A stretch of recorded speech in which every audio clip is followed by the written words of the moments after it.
देवा आभार उपकार मानत आहे.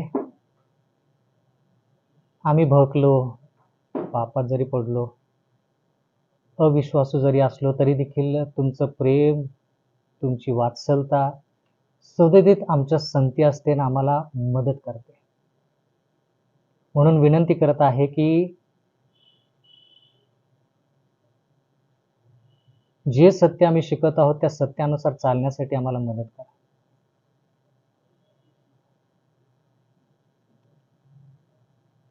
लीन नम्र अंतकरणाने आम्ही सर्व हे सत्य शिकावं, त्याचं अनुकरण करावं असं होऊ दे.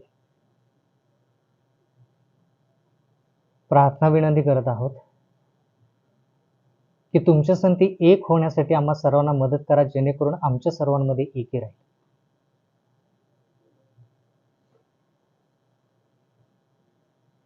जास्त त्या मागावं माहित नाही, पण शेवटची विनंती हीच की आमचा कोणाचाही नाश न होता सर्वांना सार्वकालिक जीवन मिळेल. नम्र प्रार्थना येशूच्या नावे मागतो, म्हणून तुम्ही 27 ते 28 तत्व. 27 तत्व 1-2 वाक्यामध्ये उजळणी करून पुढे जाऊया. पहिलं तत्व आठवतं?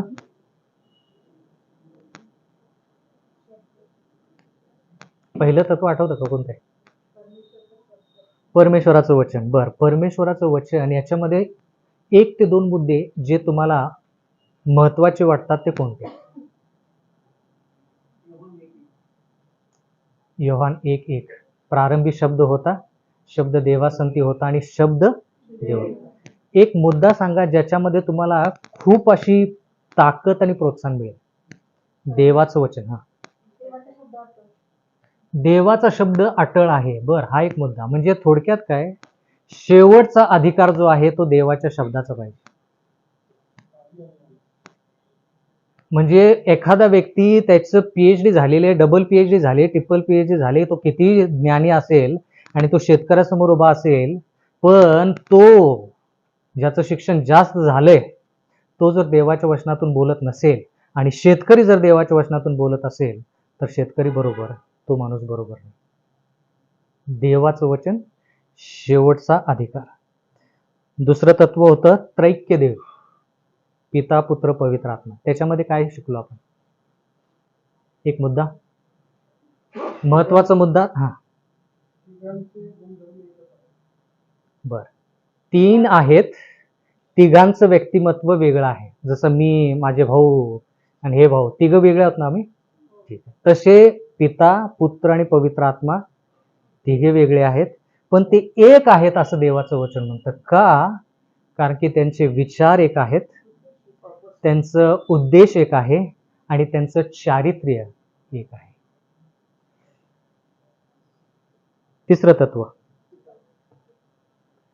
त्या त्रैक्य देवामध्ये देव जो पिता, देव जो पिता याच्याविषयी तुम्हाला काय माहिती?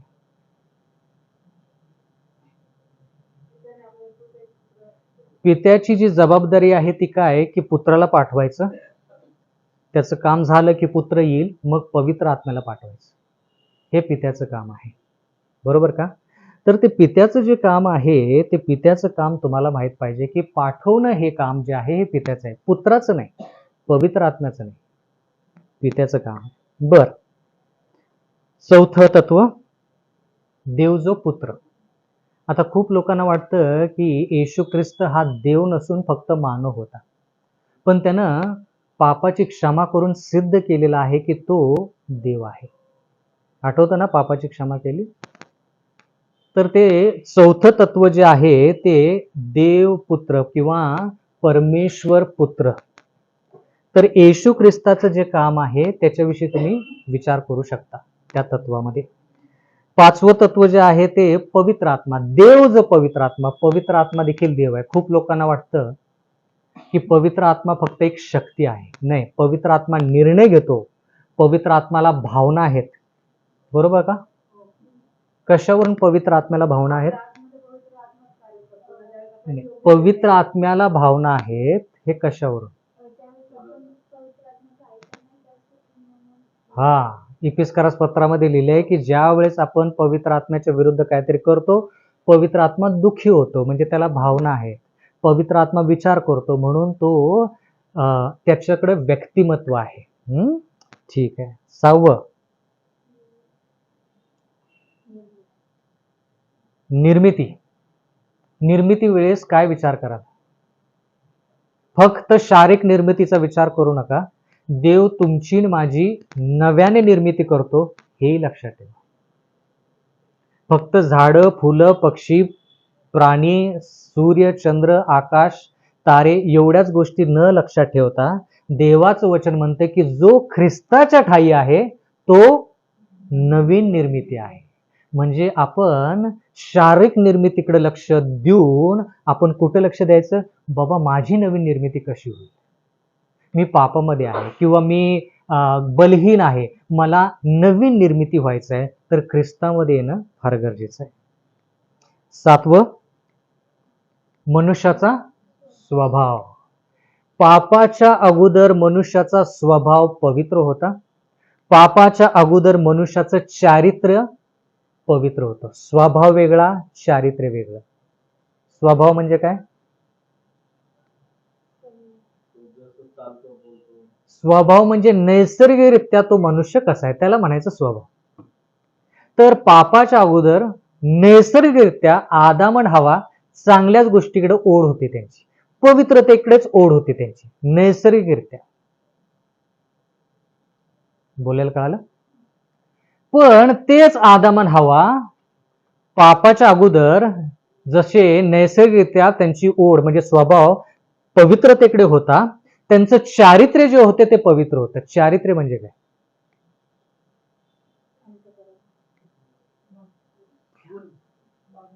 चारित्र्य म्हणजे गुण, बरोबर आहे. पण चारित्र्यामध्ये 2 गोष्टी येतात, एक म्हणजे विचार आणि दुसऱ्या म्हणजे भावना. जर मी म्हणालो की माझ्या भावाचं चारित्र्य चांगलं आहे, तर मी हे म्हणत आहे की त्याचे विचार आणि त्याच्या भावना चांगले आहेत. जर मी म्हणत आहे की अमुक अमुक व्यक्तीचं चारित्र्य चांगलं नाही, तर मी थोडक्यात हे म्हणत आहे की त्या व्यक्तीचे विचार आणि त्या व्यक्तीच्या भावना चांगल्या नाहीत. तर पापाच्या अगोदर आदाम आणि हवेचा स्वभाव पण पवित्र आणि चारित्र्य पण पवित्र. पण तेच पापाच्या नंतर त्यांचा स्वभाव म्हणजे काय?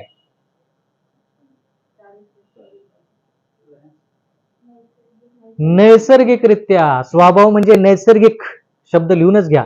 स्वभाव म्हणजे नैसर्गिकरित्या आता ते पापाकडे ओढले जायचे. नैसर्गिकरित्या ते कुठं ओढले जायचे? पापाकडे. अगोदर कसे? पवित्रते, आता पापाकडे.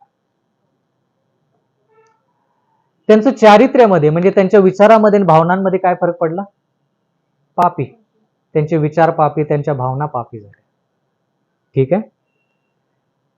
पण ज्यावेळेस येशू ख्रिस्त त्या व्यक्तीच्या अंतःकरणामध्ये येतो त्यावेळेस त्याच्यामध्ये काय बदल होतो? चारित्र्यामध्ये आणि स्वभावामध्ये 2 गोष्टी वेगवेगळ्या आहेत. स्वभाव म्हणजे नैसर्गिकरित्या आणि चारित्र्य म्हणजे त्याचे विचार आणि त्याच्या भावना. दोघांमध्ये काय बदल येतो ज्यावेळेस ख्रिस्त त्याच्या अंतःकरणामध्ये येतो? स्वभाव आणि चारित्र्य ह्याच्या संदर्भात सांगा.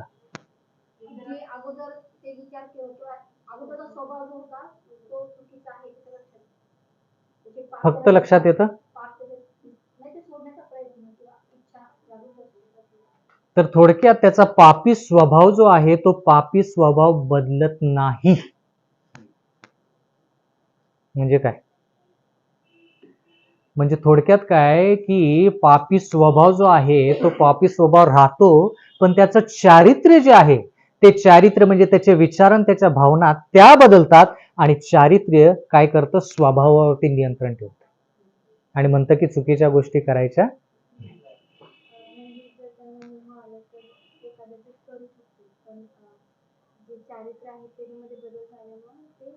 बरोबर. चारित्र्यामध्ये बदल झाल्यामुळं काय होतं? स्वभावावरती नियंत्रण राहतं आणि तो पापी स्वभाव नियंत्रित राहतो, तो मनुष्य पाप करत नाही.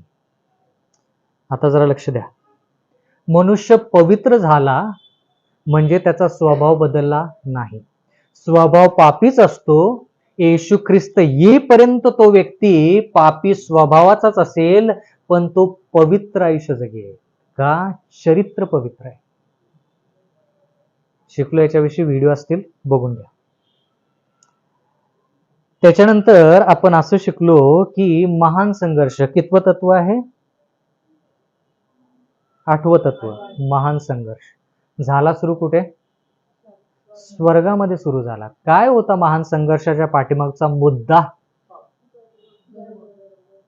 म्हणजे थोडक्यात काय की मी श्रेष्ठ का ख्रिस्त श्रेष्ठ? ख्रिस्ताला जी आसन मिळालं होतं त्या आसनावरती सैतान म्हटलं की मला बसायचंय, कारण की मी देखील काय आहे? परिपूर्ण असा आहे. म्हणजे महान संघर्ष सैतान आणि देव जो पिता याच्यामध्ये स्पष्ट नसून, सरळ सरळ नसून, तो महान संघर्ष सैतान आणि येशू ख्रिस्ताच्या मध्ये आहे. महान संघर्ष जरी त्या ठिकाणी सुरू झाला तर त्याचा शेवट कुठं होणार आहे? या भूतलावरती होणार आहे. तर तो महान संघर्ष जो आहे तो महान संघर्ष कोणाकोणापर्यंत पोहोचलेला आहे? कोणताही व्यक्ती ह्या भूतलावरती घ्या, तो त्या महान संघर्षाचा आवडो अथवा न आवडो, विश्वास असू दे अथवा नसू दे, तो त्या महान संघर्षाचा भागीदारी म्हटण्यापेक्षा त्यातला तो एक भाग आहे, घटक आहे. 9वं तत्व आहे येशू ख्रिस्ताचं आयुष्य, मृत्यू आणि पुनरुत्थान. येशू ख्रिस्ताचं मृत्यू किंवा येशू ख्रिस्ताचा जन्म, त्याचं आयुष्य, मृत्यू आणि पुनरुत्थान. काय शिकलो त्याच्यामध्ये?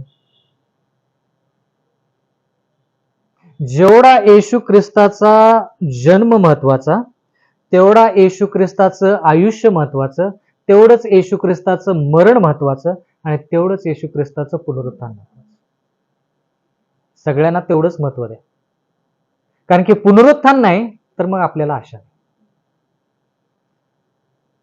काही दिवसापूर्वी मी होप चॅनलमध्ये रेकॉर्डिंग केलं, नास्तिकापासून 1,44,000. म्हणजे जो व्यक्ती देवावरतीच विश्वास ठेवत नाही त्याला देवावरती विश्वास ठेवायला मदत करायची, बायबल न उघडता. तिथं बायबलचे मी वचन वाचले नाहीत पहिल्या सत्रामध्ये. त्याला त्या ठिकाणी नास्तिक माणसाला पुरावा दिला की तो व्यक्ती देवावरती का विश्वास ठेवू शकतो, कारण किंवा का त्यानं देवावरती विश्वास ठेवायचा. म्हणजे देव अस्तित्वात आहे का, हा पहिला प्रश्न. मग देव अस्तित्वात आहे तर त्याच्यानंतर काय, कोणता खरा देव मग त्याच्यात,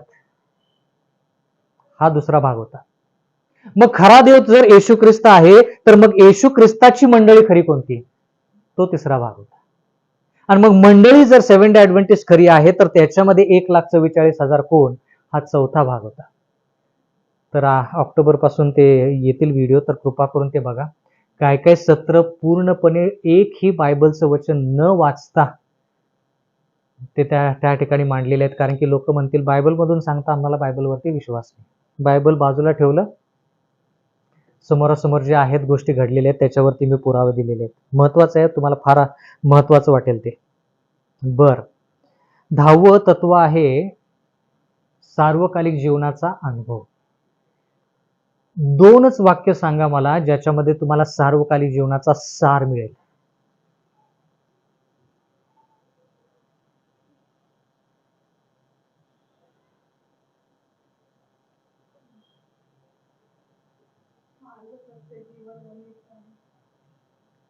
सार्वकालिक जीवन मिळवण्यासाठी 2 वाक्य सांगा, काय केलं पाहिजे? पापाची कबुली, पापविरहित जीवन जगायचं, बरोबर. पश्चाताप, बरं, आणखी काय आठवतं का?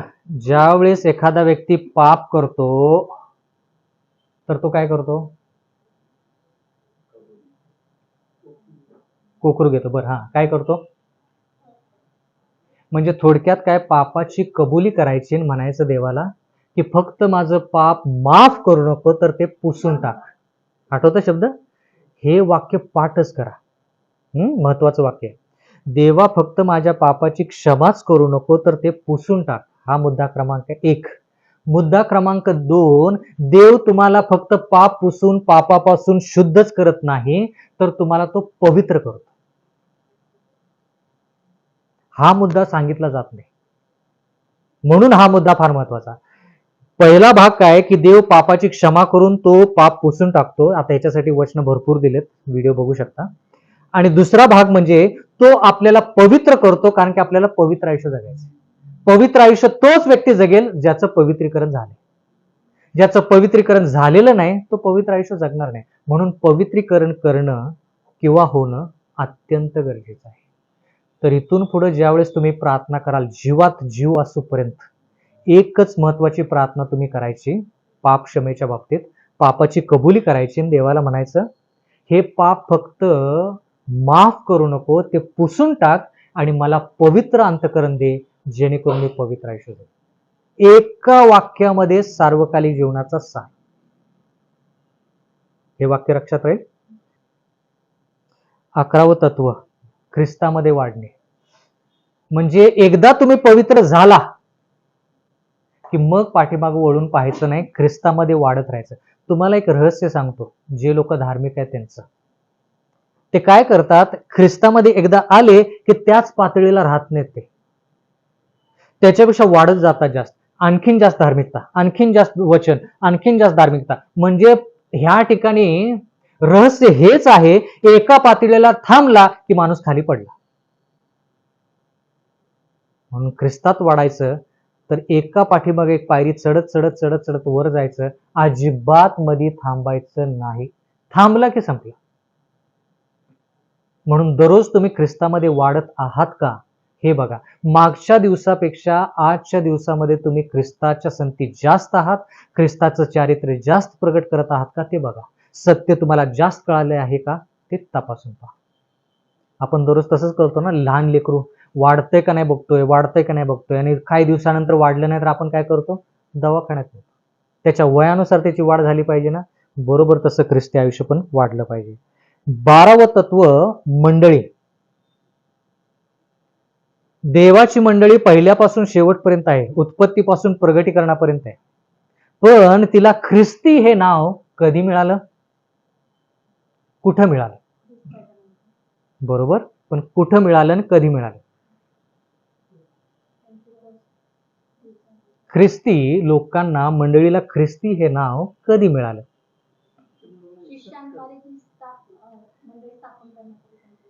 अंत्योख हे ठिकाण ऐकलंय का तुम्ही? देवाच्या वचनामध्ये आहे. अंत्योख ह्या ठिकाणी पहिल्या वेळेस देवाच्या लोकांना ख्रिश्चन असं नाव मिळालं. पण त्याच्या अगोदर देवाचे लोक होते का? नक्कीच होते. काय काय ठिकाणी इस्रायल त्यांचं नाव आहे, काय काय ठिकाणी यहुदी त्यांचं नाव आहे, काय काय ठिकाणी फक्त देवाचे लोक असं नाव आहे. अब्राम, मोशे, बाकीचे लोक. तर देवाची मंडळी जी आहे ती देवाची मंडळी देवानं काय केलेली आहे, स्थापित केलेली. खरी मंडळीविषयी बोलत नाही, फक्त मंडळीविषयी बोलते. ती मंडळीचं कार्य काय, कशासाठी मंडळी स्थापन केली? तुम्हाला आठवतं का की नवीन करारामध्ये एका व्यक्तीला दर्शन मिळतं आणि त्या दर्शनामध्ये त्या व्यक्तीला सांगण्यात येतं की तू कोणाकडे जा, पेत्राकडे जा. आता त्या व्यक्तीला देव जर दर्शन देऊ शकतो तर देव स्वतः सांगू शकतो ना सत्य काय ते. मग त्या व्यक्तीला पेत्राकडे का पाठवलं? कारण की देवाला सांगायचं आहे त्या व्यक्तीला की माझी मंडळी आहे बाबा, त्या मंडळीकडे तू जा. मी तुला फक्त दर्शन याच्यासाठी दिलं की तुला माझ्या मंडळीची ओळख. ठीक आहे, बर. मग त्याच्यानंतर खरी मंडळी. 13वं तत्व जे आहे त्या खऱ्या मंडळीविषयी आहे. खऱ्या मंडळीचे किती गुणधर्म तुम्हाला माहित आहेत? हा, उत्तर दिलं कोणीतरी. हा, किती? बर बर. म्हणजे त्या मंडळीची स्थापना, ती स्त्री जी आहे ती कशावरती उभी आहे? चंद्रावरती उभी आहे, खडकावरती उभी आहे. आणि ते खडक म्हणजे येशू ख्रिस्त, आणि येशू ख्रिस्त म्हणजे त्याचं वचन. म्हणजे त्या मंडळीचा आधार देवाचं वचन आहे. लोक त्या मंडळीमध्ये काय करतात हा भाग. ज्यावेळेस तुम्ही खऱ्या मंडळीचा अभ्यास कराल तर लोकांकडे बघून खऱ्या मंडळीची ओळख करू नका. चुकीची गोष्ट आहे ती. त्या मंडळीचं शिक्षण काय आहे ते बघा. जर ते लोक त्या शिक्षणानुसार चालत नसतील तर मग ती मंडळी खोटी का? नाही. तर त्या मंडळीचा पाया, शिक्षण जे आहे ते बघायचं. मुद्दा क्रमांक 1, ती मंडळी जी आहे ते देवाच्या वचनानुसार चालणारी आहे. किंवा 10 आज्ञा, तसं मी म्हणाला 10 आज्ञा पालन करणारी आहे, किंवा शिकवलं जातं त्या ठिकाणी 10 आज्ञा पालन करणं. मुद्दा क्रमांक 2 कोणतं? त्या मंडळीमध्ये खरा संदेश आहे. आठवतं का? येशू ख्रिस्ताची साक्ष म्हणजे काय आहे? संदेशाचं मर्म, म्हणजे त्या ठिकाणी खरा संदेश आहे. ठीक आहे. मुद्दा क्रमांक 3, ती मंडळी 1798च्या नंतर स्थापित झाली. तिथं काय लिहिलंय? जी शेष संतान, प्रकटीकरण 12:17 वाचा. प्रकटीकरण 12:17.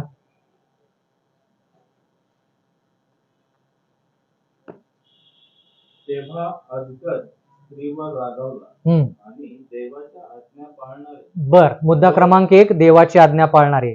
सैतान कोणाच्या विरोधात आहे? देवाची आज्ञा पाळणारे. बर, मुद्दा नंबर 2 व येशू विषयी साक्ष देणारे. म्हणजे त्या ठिकाणी खरा संदेश आहे, त्या मंडळीमध्ये संदेश आहे. हा म्हणजे बर, पुढे. हा तिच्या संतानापैकी बाकीचे जे लोक, तिच्या संतानापैकी बाकीचे म्हणजे काय? 1798च्या अगोदर जो छळ झाला देवाच्या लोकांचा, त्यातून बचावलेले, त्यातून बाहेर पडलेले, किंवा त्याच्यानंतरचे जे लोक आहेत त्यांना म्हटलेलं आहे बाकीचे. बाकीचे म्हटल्यानंतर 1798च्या नंतरचे लोक पाहिजे, 1798च्या नंतरची मंडळी. बरोबर. बर, मुद्दा क्रमांक 3 झाला. मग चौथा मुद्दा असा आहे की त्या मंडळींना जसं तुम्ही सांगितलं सत्य सांगायला देवानं त्यांना प्रेरित केलं, तर ती मंडळी काय करते? 3 देवदूतांचा संदेश देते. काय 3 देवदूतांचा संदेश? देवाची भीती बाळगा, त्याचे गौरव करा, न्याय निवड आलेला आहे. बाबिलोन पडली कारण तिनं आपला जार कर्माचा क्रोधरूपी द्राक्षरस पूर्ण जगाला पाजलेला आहे. तिसरा देवदूत, जर कोणी श्वापदाला नमन करतो आणि मूर्तीला नमन करतो आणि छाप करून घेतो, त्याचं अग्नी आणि गंधकाने काय होईल? नाश होईल. हे 3 देवदूताचा संदेश ती मंडळी देते. तर तुम्ही जर मंडळी ह्या 4 गुणावरून शोधली, एक मंडळी काय की ती 1798 नंतरची आली पाहिजे, 3 देवदूताचा संदेश सांगणारी पाहिजे, 10 आज्ञा शिकवणारी पाहिजे, आणि त्याच्यामध्ये खरा संदेश पाहिजे. जर तुम्ही शोधून काढलं तर ती मंडळी म्हणजे सेव्हन्थ डे ॲडव्हेंटिस्टच मंडळी. दुसरी मंडळी त्या साच्यात बसतच नाही. त्याच्यानंतर आपण असं पाहिलं 14वं तत्व की ख्रिस्तामध्ये एकता. आपण मंडळी आहोत आणि त्याच्यामध्ये एकता पाहिजे. काय शिकलो त्याच्यामध्ये? उदाहरण दिलं होतं, आठवतं का? शरीराचे जसे वेगवेगळे भाग आहेत पण ते एकच शरीर आहे. हे शरीर वेगळं आणि हे शरीर वेगळं नाही, एकच शरीराचा भाग आहे, पण हात वेगळे. म्हणजे काय? थोडक्यात ह्यांना हात म्हटलं जातं, त्यांना पाय म्हटलं जातं. जर तुम्ही पायाला ठेस लागली तर कोणकोणते अवयव, कोणकोणत्या शरीराचे भाग त्या दुखापतीला बरं करण्यासाठी मदत करतात? जर तुमच्या पायाला ठेच लागली तर हात, डोळे, अंतःकरण, फार महत्वाचं. आणखी कोणते? मेंदू. हा बरं, अंतःकरण, मेंदू. हा ठीक आहे. आणखी काय?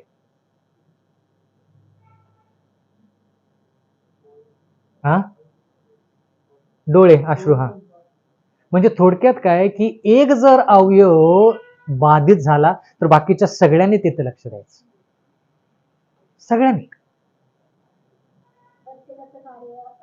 जरी वेगळं वेगळं असलं तरी देखील. आता मला सांगा, मग हात महत्वाचे का पाय महत्वाचे? सगळेच महत्वाचे. म्हणून मंडळीमध्ये एकता पाहिजे तर सगळ्यांना तेवढीच किंमत द्यायची. त्या ठिकाणी पैसा बघू नका, त्या ठिकाणी किती सुंदरता आहे ते बघू नका, त्या ठिकाणी किती दष्टपुष्टता आहे बघू नका, त्या ठिकाणी शिक्षण किती आहे बघू नका. सगळ्यांना एक समान वागवा. बर, 15वं तत्व बाप्तिस्मा. सांगा, एकच वाक्य सांगा, मोकळे व्हा. माहित आहे तुम्हाला ते वाक्य? पाण्यात बुडून बाप्तिस्मा. बर, आणखी काय? हा, नवीन जीवन येतं. बरं, फार छान. आणखी काय? बाप्तिस्मा फक्त पाण्यात होता कामा नये, बाप्तिस्मा सत्यात झाला पाहिजे. हे वाक्य विसरू नका. बर, 16वं वचन, 16वं तत्व प्रभुभोजन. प्रभुभोजन त्याचं दर्शक काय? कशाचं दर्शक आहे प्रभुभोजन? येशू ख्रिस्ताचं मरण आणि पुनरुत्थान, बरोबर का? मग त्याच्यातून आपण आध्यात्मिकरित्या काय शिकायचं?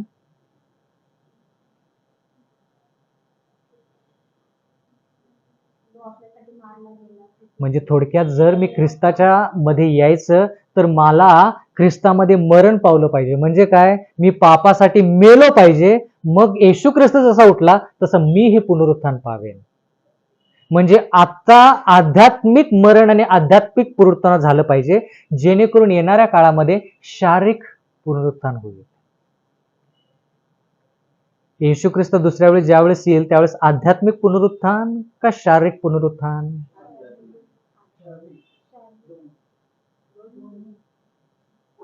आध्यात्मिक पुनरुत्थान म्हणजे तुम्हाला पापापासून मुक्तता. शारीरिक पुनरुत्थान म्हणजे मनुष्य आध्यात्मिकच होता, तो ख्रिस्तामध्ये झोपी गेला, तो पवित्रतेमध्ये झोपी गेला, म्हणून त्याचं पुनरुत्थान येशू ख्रिस्त ज्यावेळेस दुसऱ्या वेळेस येईल त्यावेळेस त्याचं पुनरुत्थान शारीरिकरित्या होईल. पण तो आध्यात्मिक कधी होता? मरायच्या अगोदर, किंवा मरताना तो आध्यात्मिकरित्या पवित्रतेमध्ये तो झोपी गेला. म्हणून पहिलं आध्यात्मिक पुनरुत्थान फार गरजेचं, मगच आपण शारीरिक पुनरुत्थानची काय करू शकतो? आशा बाळगू शकतो. 2-3 दिवसापूर्वी आमच्या बहिणीचे जवळचे व्यक्ती मरण पावले. त्यावेळेस पाळक साहेब तिथं प्रचार करत होते आणि ते म्हणाले की हा व्यक्ती ख्रिस्तामध्ये झोपी गेलेला आहे, पण ज्यावेळेस ख्रिस्त येईल त्यावेळेस काय करेल? त्याला उठवेल. म्हणजे थोडक्यात काय की ख्रिस्तामध्ये झोपी जाणं फार महत्वाचं आहे. पुनरुत्थानाची आशा पाहिजे ना, ख्रिस्तामध्ये झोपी जाणं फार, पवित्रतेमध्ये झोपी जाणं फार महत्वाचं. ठीक आहे? बर, त्याच्यानंतर 17वं तत्व जे आहे ते आपण हे शिकलो की आध्यात्मिक दान आणि आध्यात्मिक सेवा. आध्यात्मिक दान, कोणकोणते आध्यात्मिक दान आहेत तुम्हाला माहित आहेत? आध्यात्मिक दान, कृपादान, भाषा म्हणजे काय? भाषा म्हणजे ते आता वेगवेगळ्या भाषा आपण जो बोलतो ना, ती भाषा अस्तित्वात पाहिजे बरं का. काय काय मंडळामध्ये बडबडलं जातं त्याला, ते पवित्र आत्म्याच्या द्वारे ते कृपादान नाही, ते चुकीचं आहे. भाषा जी अस्तित्वात आहे ती भाषा बोलण्याचे कला कौशल्य. ते किती तुमच्याकडे कृपादाने आहेत? भाषा किती लोकांना? 2 भाषा येतात? 3? 4? कोणत्या 4? बर, 4 भाषा. ठीक आहे. तर हे कृपादान आहे, देवानं दिलेलं कृपादान आहे. कशासाठी दिले हे कृपादान? बर, हे आणखी 2चं कृपादान वेगळं? नाही, ते कला झाली. कृपादान म्हणजे भविष्यवाणी करणे, कृपादान म्हणजे शिक्षण देणे, कृपादान म्हणजे सुवार्तिक, हे सगळे कृपादान आहेत.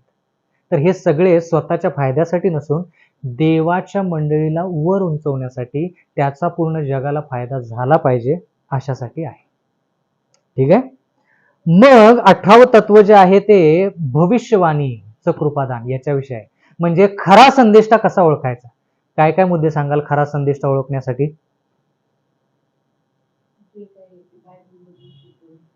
बायबल मधून शिकवतील, बरोबर. आणखी काय? बायबल मधून झालं ते आठवतं का? मागच्याच 2-3 आठवड्यापूर्वी अनुवादाचा 13वा अध्याय. की तो व्यक्ती हळूहळू तुम्हाला म्हणणार नाही की मी तुम्हाला अशा देवाकडे नेतो ज्या देवाची तुमच्याकडे तुम्हाला ओळख नाही. भरपूर आहेत बरं का त्या ठिकाणी. आज्ञापालन आहे त्या ठिकाणी. तो व्यक्ती अचूक भविष्यवाणी करणारा पाहिजे, त्याच्या भविष्यवाणी खऱ्या झाल्या पाहिजेत. पण जर ती भविष्यवाणी अटीवरती अवलंबून असेल तर त्या ठिकाणी ती भविष्यवाणी पूर्ण होणं गरजेचं नाही.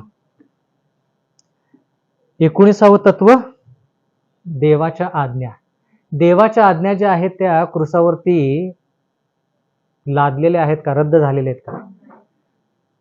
मग कोणतं वचन लोक उचलतात आणि म्हणतात की त्या आज्ञा क्रूसावरती रद्द झाल्या?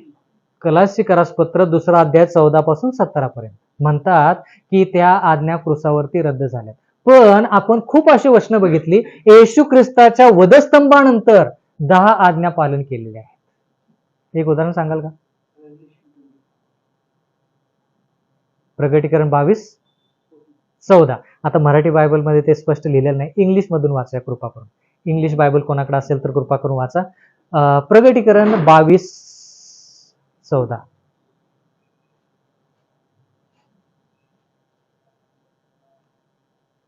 Blessed are those हा who do his commandments, हा. that they may have the right to the tree of life. and धन्य आहेत जे आशीर्वादित आहेत ते लोक जे 10 आज्ञा म्हणजे आज्ञा पाळतात, कारण की त्यांना जीवनी झाडाच्याकडं अधिकार मिळेल, जीवनी झाडावरती अधिकार मिळेल. हे एक वचन. आणखीन एक वचन. हा चोरी करू नको, हा. लोभ धरू नको, हा. या आज्ञांचा हा आणि दुसरी कोणतीही आज्ञा असली हा. तर तिचाही सारांश जशी आपणावर तशी आपल्या शेजाऱ्यावर प्रीती कर, ह्या वचनात आहे. बर. रोमकारासपत्र 13:9 10 आज्ञाविषयीच लिहिले, पण सगळ्या आज्ञा लिहिणं गरजेचं नाही. जर लोक म्हणतात की 10 आज्ञा रद्द झाल्या, तर त्यांना म्हणावं की पाऊलानं ते लिहिले आणि येशू ख्रिस्ताच्या वधस्तंभाच्या नंतरच्या गोष्टी आहेत त्या, तर वधस्तंभावरती आज्ञा रद्द झालेल्या नाहीत. रोमकारासपत्र 13:9. बर. त्याच्यानंतर शाबाताविषयी शिकलो, भरपूर काय शिकलो की शाबात कसा पाळायचा. शाबात म्हणजे नातं. हा, जेवढं तुम्ही देवावरती प्रेम कराल तेवढं तुमचं नातं देवासंती खंबीर होईल, आणि त्याच्यामध्येच बाकीची नाती आहेत. जर तुमचं आणि माझं नातं देवासंती खंबीर असेल तर आपल्यामध्ये एकता राहील, पती पत्नीमध्ये एकता राहील, आई वडील लेकरांमध्ये एकता राहील, 2 भावंडामध्ये एकता राहील, कारण की ते सगळी नाती देवासंती जे नातं आहे त्याच्यामध्ये आहे. शाबात आपण सार्वकालिकरित्या पण पाळणार आहोत. 21वं तत्व कारभारीपण. म्हणजे तुम्हाला जे काय ज्ञान मिळालंय, जे काय शिक्षण मिळालंय, जो काय पैसा मिळालाय, जी काय ताकद मिळालेली आहे, जे काय तुमची प्रतिष्ठा आहे, ती सगळी देवासाठी वापरायची. त्याला म्हणायचं कारभारीपण. कारण की ह्या सर्व गोष्टीचे मालक तुम्ही आणि मी नाही, आपण काय आहोत, कारभारी फक्त. मालक देव आहे. ठीक आहे. 22वं तत्व ख्रिस्ती वर्तणूक. त्याच्यामध्ये काय शिकलो? आहाराविषयी शिकलो, आरोग्याच्या नियमांविषयी शिकलो. न्यू स्टार्ट कोण सांगेल? मॅडम तुम्ही सांगा. New start. न्यू स्टार्टचं विश्लेषण करा. न्यू स्टार्ट म्हणजे काय? NEWSTART.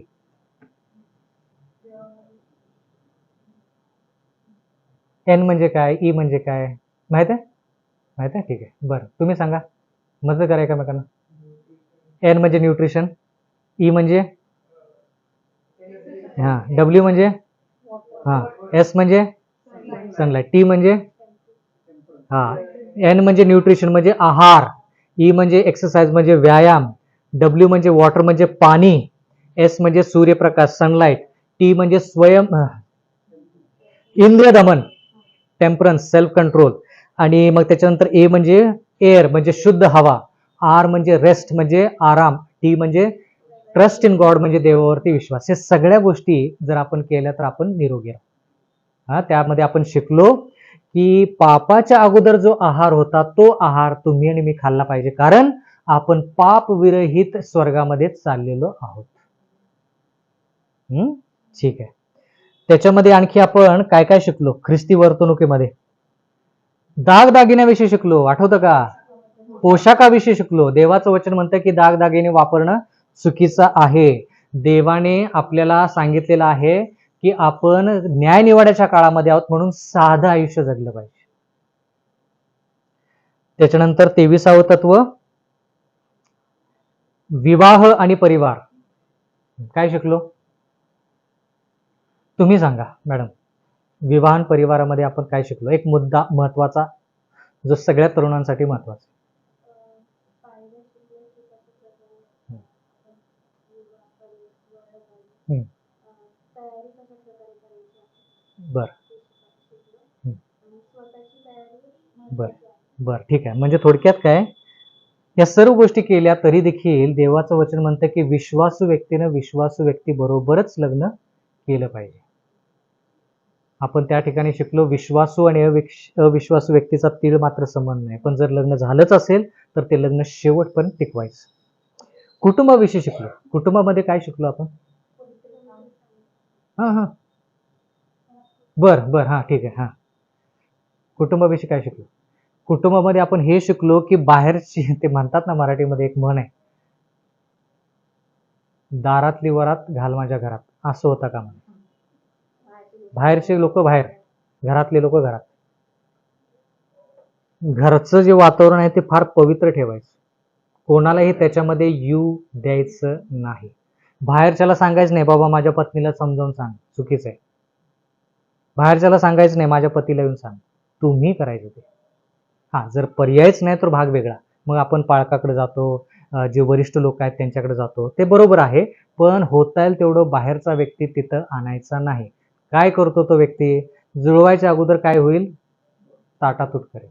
म्हणून देवभीरू व्यक्ती, आठवतं का शब्द, देवभीरू व्यक्ती त्या ठिकाणी आणला पाहिजे. 24व तत्व भरपूर काय शिकलो.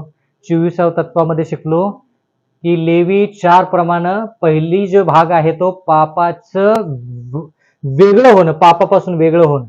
पण लेवी 16 आणि लेवी 23 मध्ये आपण असं शिकलो की इथं पाप पुसून टाकलं जातं. आपण ह्या ठिकाणी आहोत, परम पवित्र स्थानामध्ये आहोत, म्हणून आपण पाप करून चालणार नाही. त्याच्यासाठी आपण दानिएल 2 शिकलो, दानिएल 7 शिकलो, दानिएल 8 शिकलो, 2300 दिवसाची भविष्यवाणी शिकलो. सुरुवात कधी होते, 2300 दिवसाची भविष्यवाणीची तारीख सुरुवात काय, 457 ख्रिस्तपूर्व, बरोबर का. तर त्याच्यानंतर कोणती दुसरी तारीख लगेच त्याच्यानंतरची, दानिएल 8-9 याच्याप्रमाणे सांगा. 457 ख्रिस्तपूर्वच्या नंतरची तारीख कोणती बघितली,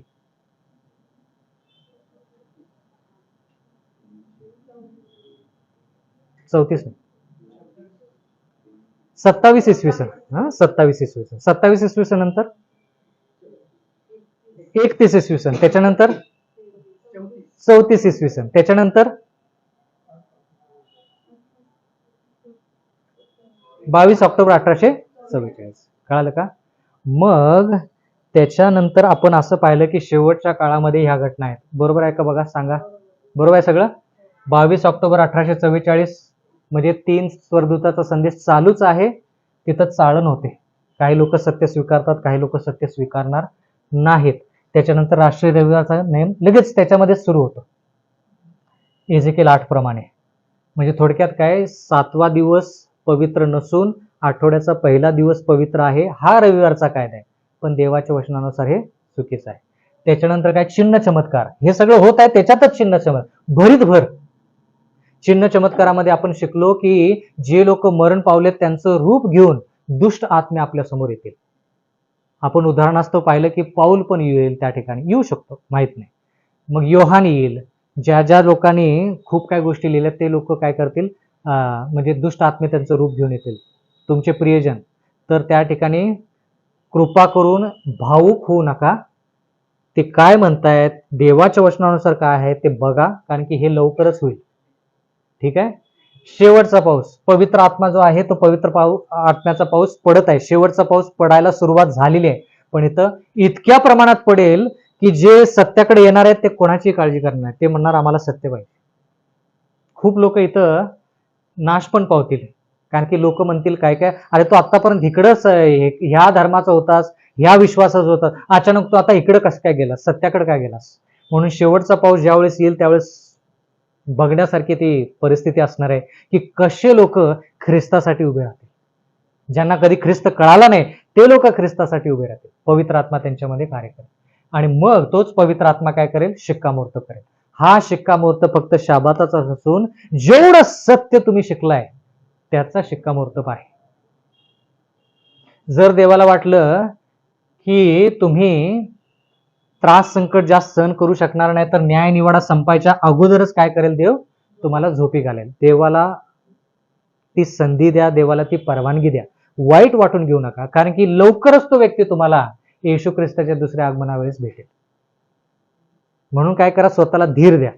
मग ते तरुण व्यक्ती असेल, वयोवृद्ध असेल, देवाला माहित आहे कोणाची ताकद किती आहे. न्यायनिवाडा संपला की पूर्ण जगाचा न्यायनिवाडा संपतो, पण तुमचा आणि माझा न्यायनिवाडा संपत आलेला आहे. आजच्या संदेशाचं सर्वात मोठं विधान, तुमचा आणि माझा न्यायनिवाडा संपत आलेला आहे, कारण की तुम्हाला मला ते सत्य कळाले. बाकीच्या लोकांना जसं सत्य कळत जाईल तसा त्यांचा न्यायनिवाडा पण संपुष्टात येईल. मी हे म्हणत नाही की तुमचा न्यायनिवाडा सुरू झालाय, संपलाय, हे मी म्हणत नाही. मी हे म्हणतोय की न्यायनिवाडा संपत आलेला आहे. न्यायनिवाडा 22 ऑक्टोबरला सुरू झालाय. पहिला कोणाचा? आदम आणि हवेपासून जे मरण पावलेत ते. त्याच्यानंतर जीवित लोकांचा न्यायनिवाडा सुरू झालाय. तर आता कुठं पोहोचलाय हे माहित नाही, पण ह्या काळामध्ये तुमचा आणि माझा न्यायनिवाडा संपणार. ह्या न्यायनिवाड्याची तुम्ही वाट बघू नका. हे सगळ्या जगासाठी न्यायनिवाडा संपणार, पण तुमचा आणि माझा ह्या काळामध्ये. ठीक आहे, कारण की ह्या काळामध्ये तुम्ही आणि मी खंबीर झालं पाहिजे आणि सगळे त्रास संकट सहन केले पाहिजे. न्यायनिवाड्याच्या नंतर जर तुम्ही आणि मी जगलो तर 1,44,000 मध्ये पाहिजे, कारण की त्या ठिकाणी याकोबाचा क्लेशाचा काळ म्हणजे मृत्यूदंड त्या ठिकाणी ठोठावला जाईल. तर त्याच्यामध्ये निभाव नेण्यासाठी देवाचं वचन म्हणतं की आत्तापासूनच त्याची तयारी केली पाहिजे. म्हणून देवाचं वचन म्हणतं मृत्यूदंडाच्या अगोदर त्रास संकट कोणते आहेत? मृत्यूदंड शेवटचं टोक, त्याच्या अगोदर कोणते त्रास संकट? याकोबाच्या क्लेशाच्या अगोदर. याकोबाचा क्लेश म्हणजे मृत्यूदंड. खरेदी विक्री नाही. मग खरेदी विक्री कुठं बंद होईल? त्याच्या अगोदर झाली पाहिजे. कदापि असं भ्रमात राहू नका की कोणतरी येईल परत आणि सांगेल, नाहीतर मोठं काहीतरी भूमिकंप होईल, नाहीतर मोठा काहीतरी प्रचारक होईल, नाहीतर मंडळीमध्ये काहीतरी मोठं काहीतरी घडेल. असा अजिबात विचार करू नका. नोहाच्या काळात तसं काही झालेलं नव्हतं. नोहाच्या काळात ज्यावेळेस त्यांचा कृपेचा काळ संपला त्यांना माहित देखील नव्हतं. तसंच देवाचं वचन म्हणतं जसं नोहाच्या काळात तसं येशू ख्रिस्ताच्या येण्याच्या अगोदर होईल. कारण की खूप लोकांना वाटतं की देव काहीतरी करेल, काहीतरी करेल. काही नाही. संदेश दिलाय ना देवानं, भरपूर झाला. याकोबाचा क्लेशाचा काळ 1,44,000 जे पवित्र आहेत त्यांच्यासाठी, पण जे पापी आहेत त्यांच्यासाठी 7 पिढा. पण ज्यावेळेस हे लोक मारण्याचा प्रयत्न करतील 1,44,000 त्यावेळेस काय येईल? ख्रिस्त येईल. ख्रिस्त ज्यावेळेस येईल त्यावेळेस तो दिसेल, प्रत्येक डोळा त्याला पाहिल, प्रत्येक कान ते ध्वनी ऐकेल आणि प्रत्येकाला कळेल की ख्रिस्त आलेला आहे. जशी वीज पूर्वेकडून पश्चिमेपर्यंत चकाकते तसं येशू ख्रिस्ताचं येणं होईल. कोणाला काय सांगायची गरज नाही की येशू ख्रिस्त आलेला आहे. मग त्याच्यानंतर आपण 25वं तत्व संपलं. मग 26व्या तत्वामध्ये मृत्यू आणि पुनरुत्थान याच्याविषयी शिकलो की ह्या ठिकाणी येशू ख्रिस्त येईल त्यावेळेस जे पापी ते मरून जातील, पण जे पवित्र झोपी गेलेत, ख्रिस्तामध्ये वारंवार शब्द वापरत आहे, ते फक्त उठतील. आपण फक्त आशा बाळगत आहोत की जेवढे लोक मरण पावलेत ख्रिस्ती धर्मामध्ये ते काय ते उठतील. आशा बाळगणं काही चुकीचं नाही, पण देवाचं वचन म्हणतं ख्रिस्तामध्ये झोपी गेलेत ते परत उठतील. ते झालं 26वं तत्व. 27वं तत्व म्हणतं की 1,000 वर्षाचा काळ. मग ख्रिस्त त्या पवित्र लोकांना जे मरण पावलेत ते उठवले जातील आणि 1,44,000 जे जिवंत आहेत दोघे मिळून 1,000 वर्षासाठी न्याय करतील. स्वर्गामध्ये काय होईल? न्याय. पृथ्वीवरती काय होईल? पृथ्वीवरती काय होईल त्या काळात? सैतानाला बांधल्यासारखं होईल, कारण की त्या ठिकाणी लोकच नाहीत जिवंत.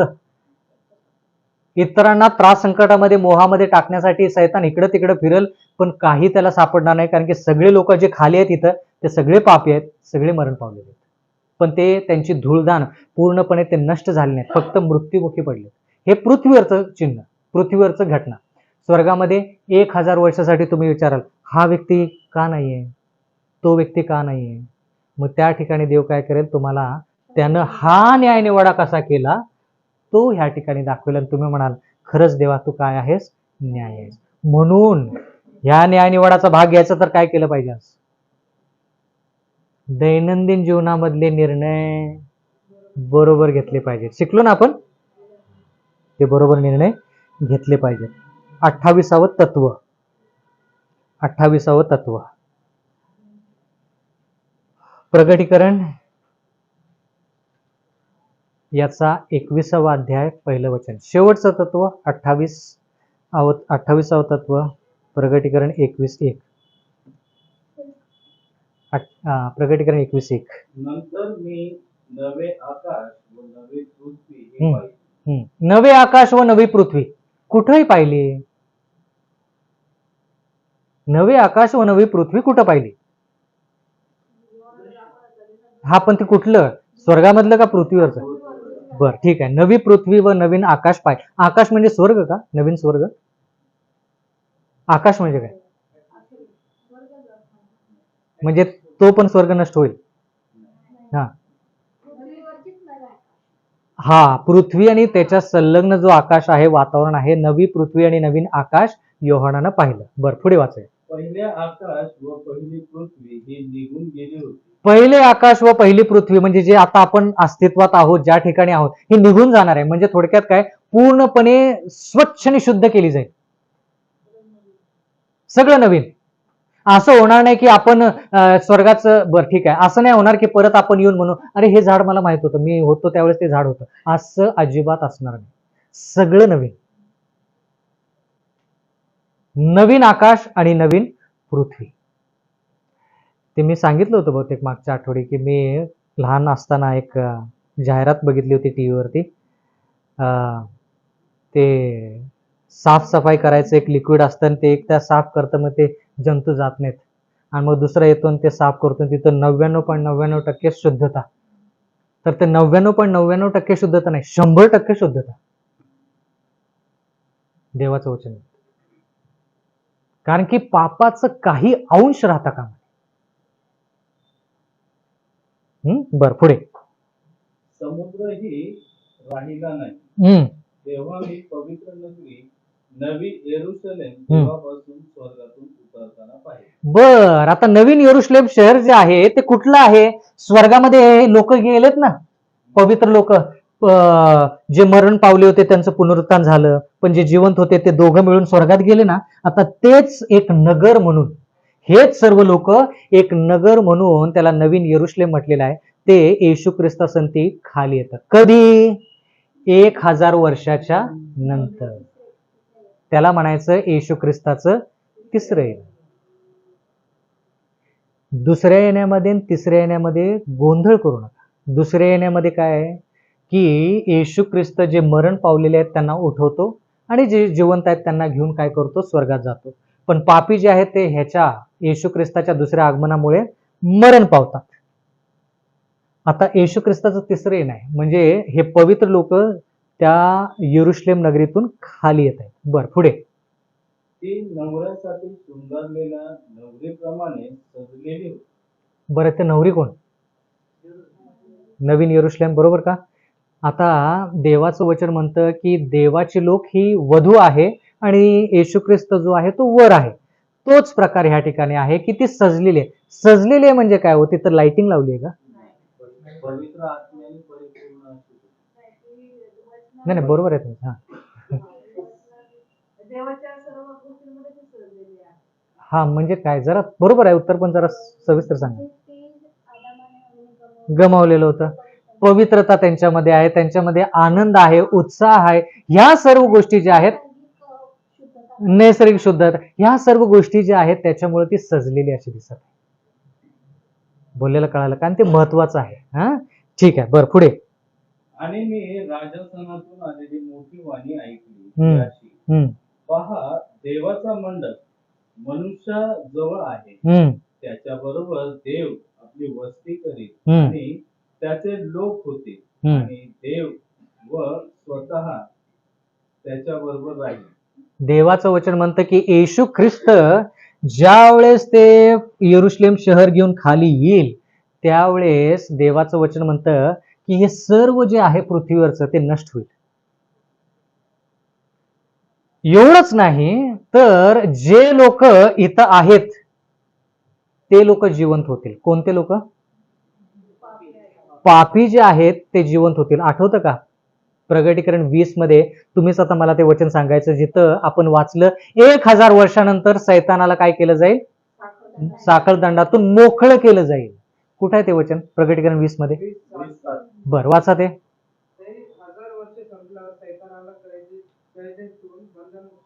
बर, बंधनमुक्त करण्यात येईल म्हणजे काय करण्यात येईल?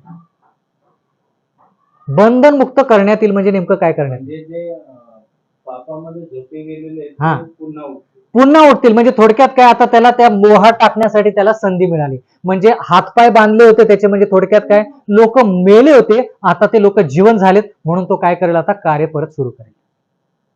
अगोदर लोक मेले होते म्हणून त्याचे हातपाय बांधल्यासारखे होते, तो काय करू शकला नव्हता. म्हणजे थोडक्यात काय, मेलेत लोक, त्यांना कसं काय मोहा टाकणार, म्हणजे थोडक्यात त्याचे हातपाय बांधल्यासारखे होते. तर जर हातपाय खोललेत तर त्याचा अर्थ हाच की ते लोक परत जिवंत झाले. त्याला म्हणायचं दुसरं पुनरुत्थान. येशू ख्रिस्ताचं दुसरं येणं पहिलं पुनरुत्थान, येशू ख्रिस्ताचं तिसरं येणं दुसरं पुनरुत्थान. का गोंधळ आहे? पण जर ते लोक उठवले जातील त्यावेळेस पापी लोक, तसेही त्याचेच लोक असतील. हो, सैतान. त्यांना परत नियमात टाकण्याची त्याला गरज पडणार नाही. नाही, पण तो सांगतो ना त्याचं काय होईल ते. मग तो काय करेल, जो येशू ख्रिस्त पवित्र नगरी आणि पवित्र लोकांना घेऊन त्या नगरीतून खाली उतरत आहे ना, ज्यावेळेस तो खाली उतरेल त्यावेळेस हे लोक जे आहेत पृथ्वीवरती, ते म्हणतील अरे हे लोक कमी आहेत संख्येने. मग त्या ठिकाणी खूप राजे महाराजे जे देवाच्या राज्यातून वंचित राहिलेले आहेत, देवाच्या राज्यात गेलेले नाहीत, सैतान म्हणेल की आपण काय करू, यांच्यावरती लढाई करूया. लढाई ज्यावेळेस हे पापी लोक येशू ख्रिस्ताने त्याच्या पवित्र नगरीमध्ये जे पवित्र लोक आहेत त्यांच्यावरती ज्यावेळेस लढाई करायला जातील, त्यावेळेस अग्नी आणि गंधकाने त्यांचा पूर्णपणे समूळ नाश होईल. ते फक्त मरण पावणार नाहीत, त्यांचं नामोनिशान निघून जाईल.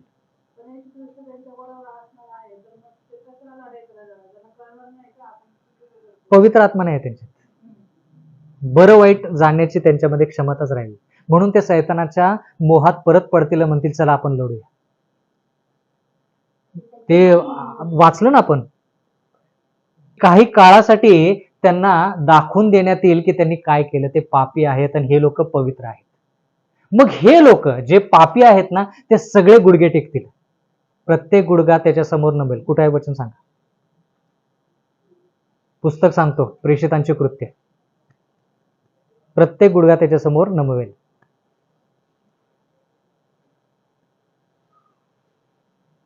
प्रभू म्हणतो, हा, ज्या अर्थी मी जिवंत आहे हा, त्या अर्थी माझ्या पुढे प्रत्येक गुडघा टेकेल. प्रत्येक गुडघा म्हणजे जे लोक आता किंवा ह्याच्या पुढं ह्याच्या अगोदर म्हटलेत की येशू ख्रिस्तासमोर आम्ही झुकणार नाही, येशू ख्रिस्त सत्य देव नाही, ते सगळे पापी लोक जे आहेत ते येशू ख्रिस्तासमोर गुडघे टेकतील.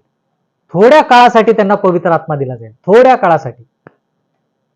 कशासाठी? की बाबा त्यांनी जाणावं की जिवंत देव येशू ख्रिस्त हाच एक आहे, तो खरा आहे. पण लगेच त्याच्यानंतर पवित्र आत्मा काढून घेत नाही. मग हे लोक काय करतील, चला लढाई करूया. लढाई करायला ज्यावेळेस जातील, नवीन यरुशलेमवरती चढाई करून जातील, त्यावेळेस नवीन यरुशलेमेतून जी अग्नी म्हणण्यापेक्षा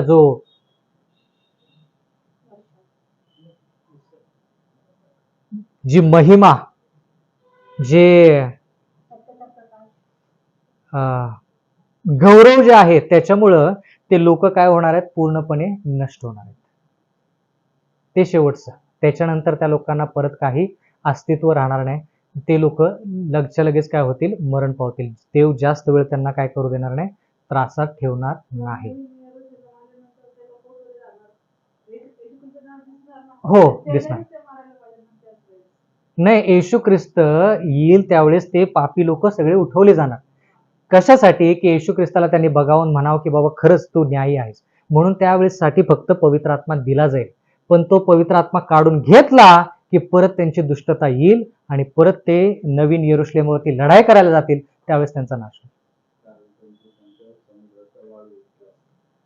कारण की यरुशलेम शहरामधले लोक कमी असतील. आता किती लोक असतील ते आपल्याला माहित नाही, पण बाकीच्या लोकांच्या तुलनेमध्ये ते कमी असतील, म्हणून हे लोक म्हणतील आपण लढाई करूया आणि जिंकूया ते शहर. पण ज्यावेळेस ते जातील त्यावेळेस त्यांचा नाश होईल. आणि देवाचं वचन म्हणतं की येशू ख्रिस्ताचं ते तिसरं आगमन आहे आणि येशू ख्रिस्त ह्या भूतलावरती राहील आणि येशू ख्रिस्त त्यांचा देव असेल आणि ते येशू ख्रिस्ताचे लोक असतील. कळालं का? पण देवाचं वचन म्हणतं की त्याच्यामध्ये त्या नवीन यरुशलेम शहरामध्ये काय नसणार आहे. मी काय म्हटलं? मी म्हटलं त्या नवीन यरुशलेम शहरामध्ये काय नसणार आहे. काय नसणार आहे त्या ठिकाणी? यहुदा इस्कारियत नसणार आहे त्या ठिकाणी.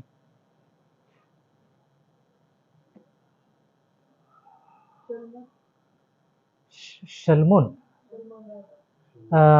असेल, एवढं काय मला माहित नाही, बघावं लागेल मला ते. शाहू. शाऊल नसेल त्या ठिकाणी, शाऊल नसेल त्या ठिकाणी. त्या ठिकाणी नबुकदनेझर असेल, त्या ठिकाणी दानियल असेल, त्या ठिकाणी दावीद असेल, त्या ठिकाणी अब्राम, इसाक आणि याकोब असेल, त्या ठिकाणी मोशे तर आहेच, एलिया तर आहेच. ते माहित नाही, त्याच्याविषयी माहित नाही. मी वाचलं होतं पण आता माझ्या लक्षात नाही कोण कोण असेल कोण कोण नसेल. जुन्या करारामधले ते माझ्या लक्षात नाहीये. पण लाखो रुपयांचा प्रश्न, तुम्ही त्या ठिकाणी असाल का? हाच शेवटचा प्रश्न. लोक नक्कीच असतील हो, नक्कीच देवाचे लोक नक्कीच पोहोचतील, पण तळमळ काय पाहिजे आपली? मला पण त्या ठिकाणी पाहिजे, माझे आई वडील पण त्या ठिकाणी यावेत, माझी लेकरं पण त्या ठिकाणी यावेत, माझी पत्नी, माझे पती, माझे सगळेजण त्या ठिकाणी. ह्याच्यासाठी धडपड करा. इथं जर तुम्ही मरण पावला ना, तुम्हाला मिळेल हो सार्वकालिक जीवन, पण धडपड जर नाही केली ना, इथं तुम्ही रडाल. मी तेच म्हणतोय वारंवार, इथं तुम्ही रडायला म्हणाल आणखीन एक संधी मिळाली असते तर किती बरं झालं. कारण की एकदा मनुष्य मेला ना, त्याच्यासमोर किती रडा. मी काल परवाच एक एलन जी व्हाईटचं पुस्तक वाचत होतं. ती म्हणते की ज्यावेळेस मनुष्य मरतो ना, त्यावेळेस आपण किती रडतो त्याच्यासाठी, किती त्याला म्हणतो की बाबा मी हे केलं असतं, तुझ्यासाठी ते केलं असतं. पण तोच मनुष्य जिवंत असतो ना, काही शब्द निघत नाही तोंडात. आणि इतकं ते व्यवस्थित तिने लिहिलंय की म्हटलं की अरे किती बरोबर आहे. म्हणून कळकळ तळमळ पाहिजे. माझा एक प्रश्न आहे की कुटुंबातल्या जीवन बघू नका, ते मिळणार नाही तसं. हा, दुसऱ्यासाठी झटलं पाहिजे. अजून असं आहे की तारण वैयक्तिक आहे, पण वैयक्तिक तारणासाठी त्यांची वैयक्तिक तयारी होत आहे की नाही हे बघणं गरजेचं आहे की नाही. म्हणजे त्यांच्या वैयक्तिक तारणामध्ये मी डोकावणं गरजेचं म्हणजे योग्य आहे की नाही. नाही, डोकावणं म्हणजे थोडक्यात काय की तुम्ही त्या तारणासाठी मदत केली पाहिजे. प्रत्येकाने एकामेकाच्या तारणासाठी झटलंच पाहिजे. स्वतःच्या तारणासाठी पण झटायचं, पण इतराच्या तारणासाठी पण झटलं पाहिजे. मंडळीमध्ये कोणी जर बहुतन चालला असेल, तर समजा एखादा तरुण मुलगा आपल्या फॅमिलीतला नाही पण मंडळीतला आहे, जबाबदारी आहे ना मंडळी या नात्याने. पण त्याला सांगणं देखील गरजेचं आहे. पण व्यवस्थित सांगा, अशा प्रकारे सांगा की त्याला वाटलं पाहिजे अरे हे लोक किती माझ्यावरती प्रेम करतात, असं सांगितलं पाहिजे. म्हणजे तो काय करतो, ख्रिस्ताकडे, हे फार महत्वाचं. म्हणून फक्त स्वतःचं सार्वकालिक जीवन बघू नका, इतरांच्या सार्वकालिक जीवनासाठी झटाल ना, तर देव तुम्हाला सार्वकालिक जीवन दिल्याशिवाय कदापि राहणार. ठीक आहे. मला म्हणजे जसं की जसं फॅमिली मी एखादी चूक केली तर त्यानंतर मी त्याला सांगितलं की तू त्याच्यासाठी पश्चातापाची प्रार्थना कर.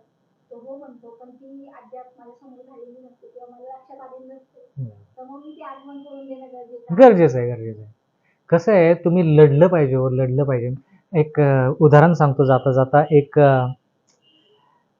एक वडील कळकळीनं त्याच्या मुलगीविषयी सांगत होता आणि तो म्हणत होता की माझी मुलगी जी आहे ती फार धार्मिक होती ती मुलगी, पण वाईट लोकांच्या संपर्कात ती आली, तरुणांच्या संपर्कात आली आणि ते जगिक झाली ती मुलगी. मग हा वडील जो होता तो धार्मिक होता, देवाचा सेवक होता. तो खूप रडून रडून मला म्हणाला की ह्या मुलगीला मी काय करू, लग्न करून सोडून देऊ का, वगैरे वगैरे वगैरे. तर मी त्या व्यक्तीला एकच म्हटलं, आणि त्याच्यामुळे त्याला इतका धीर मिळाला. त्या व्यक्तीला मी म्हटलं की तुमचा लढा जो आहे, तुमचं युद्ध जे आहे ते तुमच्या मुलीच्या विरोधात नाहीये. त्या मुलीच्या पाठीमागे जो सैतान आहे ना, त्याच्या विरोधात लढा. एवढं त्याला बरं वाटलं. तो म्हटला की अरे मी आता पण मुलगीलाच बोलत होतो, हे तू अशी तशी तशी तशी. मग त्याला कळालं की आता खरं त्याचा दुश्मन, त्याचा शत्रू कोण. परत आता ती मुलगी चांगल्या वातावरणामध्ये आली, चांगल्या मार्गाला लागलेली आहे. तो भाग वेगळा. पण सांगायचं तात्पर्य हे की एकामेकाच्या विरुद्ध आपण लढायचं नाही. त्याच्या पाठीमागं कोण आहे, सैतानाच्या विरुद्ध आपण लढलं पाहिजे, सगळे मिळून. म्हणून एकता गरजेची. जेवढी आता हाताच्या बोटावरती मोजण्यात की आपण आहोत ना, मग ह्याच्यामध्ये जर फूट पडली तर मग काय राहिलं आपल्याला. म्हणून जेवढी एकता आहे ना, तेवढ्यात लोकांना कळेल की बाबा एवढे जर एक आहेत ना हे लोक, एवढेच असून एवढी जर एकता आहे ना त्यांच्यामध्ये, तर खरंच त्यांचा धर्म बरोबर असला. एवढी एकता कशी काय. म्हणून येशू ख्रिस्त काय म्हणतो योहान 17 की पित्या मी जसा तुझ्या संती एक आहे, तू माझ्या संती जसा एक आहेत, तसं हे लोक एक होऊ देत, जेणेकरून पूर्ण जग विश्वास ठेवेल की तू मला ह्या भूतलावरती पाठव. इतकी ताकद आहे एकतेवर. म्हणून सार्वकालिक जीवनाचा लढा जो आहे तो प्रत्येकानं स्वतःसाठी तर द्यायचंच आहे, पण इतरांना देखील मदत करा, जेणेकरून आत्ता जसं आपण बसलोय तसं आपण स्वर्गाच्या राज्यात बसू. त्या ठिकाणी मी उभा नसणे, येशू ख्रिस्त उभा असेल आणि मी तुमच्यासारखा बसून येशू ख्रिस्ताचे ते सार्वकालिक जीवनाची योजना नक्कीच ऐकेन. तर मी पण एवढंच म्हणत आहे की जर तुम्ही ह्या ठिकाणी देवानं प्रेरित केलं असेल तरच या, नाही तर देव म्हणत असेल दुसरीकडे जाऊन संदेश सांगा, हे सांगा. फक्त अब्राम, नोहान, मोशे याच्याविषयी सांगू नका, सगळे ह्या गोष्टी सांगा. लोकांकडे वेळ कमी आहे, जेणेकरून तुमचीही तयारी होईल आणि इतरांची तयारी होईल. जे लोक इथे येतात नवीन येऊ देत, लोक ज्यांना काहीच माहित नाही ते नवीन लोक येऊ देत, त्या नवीन लोकांना घेऊन या. देव कोणाला तरी इथे आणेलच नक्की. म्हणून माझी कळकळीची नागराची विनंती की तुम्ही सत्यात टिकून राहा आणि देव तुम्हाला आणि मला सार्वकालिक जीवन देऊ दे आणि त्याद्वारे इतरांना देखील सार्वकालिक जीवन देऊ. परमेश्वर आपल्या सर्वांस आशीर्वाद देऊ. ह्याच्या पुढे तुम्ही पवित्र पवित्र पवित्र पवित्र सेनाधीश परमेश्वरा, आकाश पृथ्वीच्या निर्माण करत्या प्रभुराया, आमच्या जिवंत देवा, आम्ही तुला मान, महिमा, गौरव देतो, तुला उंचावतो. होय प्रभू, तू आतापर्यंत तू आमचा सांभाळ केलास प्रभू, आणि ह्या शाबाताच्या संध्याकाळच्या वेळेस तू आम्हा प्रत्येकाला एकत्र करून तुझी आराधना, तुझी स्तुती, तुझ्या वचनामध्ये तू आमची वाढ केलीस प्रभू, याबद्दल आम्ही तुला धन्यवाद देतो प्रभू. तुझं वचन तू आमच्यापर्यंत पोहोचवलंस प्रभू, याबद्दल मी तुला धन्यवाद देते. मान गौरी राजा, आम्ही प्रत्येक वेळेस चुकतो प्रभू, आम्ही तुझ्यापासून दूर जातो प्रभू, तरी पण तू आम्हाला तुझ्या काठींनी जवळ घेतोस प्रभू. होय प्रभू, आमच्या सर्व अपराधांची क्षमा करतोस प्रभू. होय प्रभू, आम्ही भगलो असलो तरी तू आमचा मेंढपाळ आहेस प्रभू. तू आम्हाला तुझ्या सानिध्यात घेतोस प्रभू, तू आम्हाला हाक मारतोस, तू आम्हाला हिरव्यागार कुरणात घेऊन जातोस प्रभू.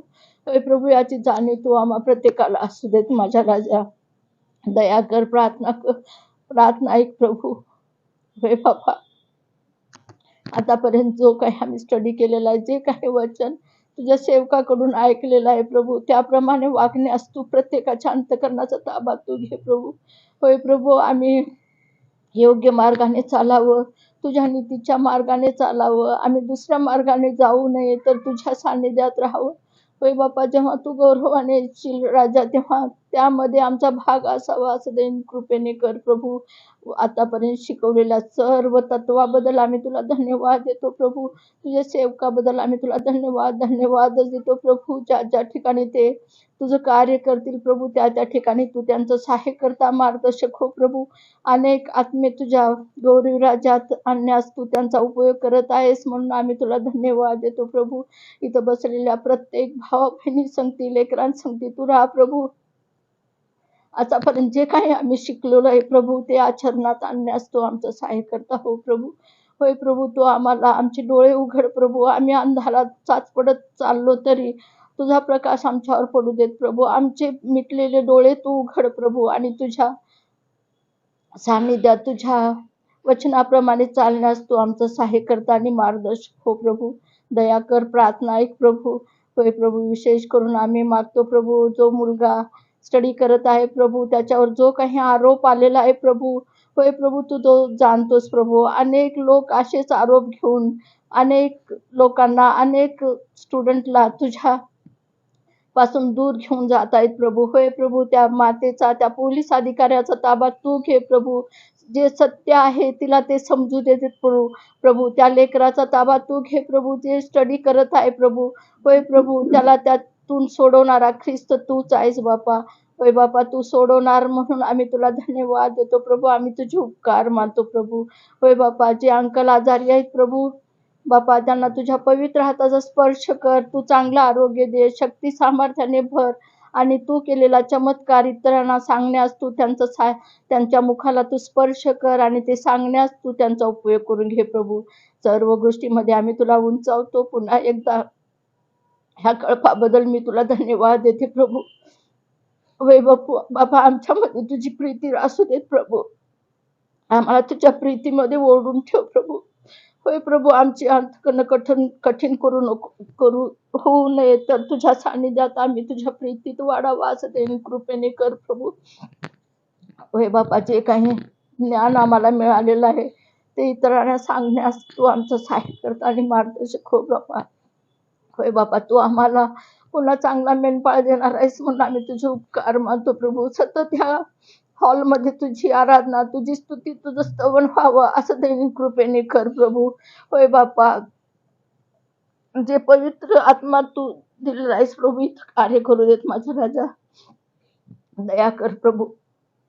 प्रार्थना ऐक. सर्व गोष्टीत मी तुला उंचावतो प्रभू. आमच्या सर्व अपराधांची दैनिक कृपेने क्षमा कर प्रभू. तुझं वचन ऐकून सुद्धा आम्ही दूर गेलो असलं तरी तू आम्हाला तुझ्या सान्निध्यात घे. पुन्हा एकदा सेवकाबद्दल आम्ही तुला धन्यवाद देतो प्रभू. त्यांच्या संगतीतून ज्या ज्या ठिकाणी ते जातील त्या त्या ठिकाणी तू त्यांचा पाठीराखा हो प्रभू. होय बापा, त्यांच्याकडनं तुझं गौरव करून घे प्रभू. त्यांच्या ज्या काही गरजा आहेत प्रभू, त्या सर्व येशूच्या नावामध्ये पुरव प्रभू. ज्या ज्या ठिकाणी ते जातील त्या त्या ठिकाणी तू त्यांना तुझ्या पवित्र रक्ताखाली घे प्रभू आणि तू त्यांचं संरक्षण कर प्रभू. सर्व गोष्टीत मी तुला उंचावते प्रभू. मान महिमा गौरव देते प्रभू. काही चुकलं असेल दैनिक कृपेने तू आम्हाला क्षमा कर प्रभू. सर्व गोष्टीत मी तुला उंचावते. मान महिमा गौरव देऊन ही प्रार्थना धन्य तारक प्रभू येशू ख्रिस्ताच्या गोड प्रिय नावात केली म्हणून तो ऐकते. आमेन.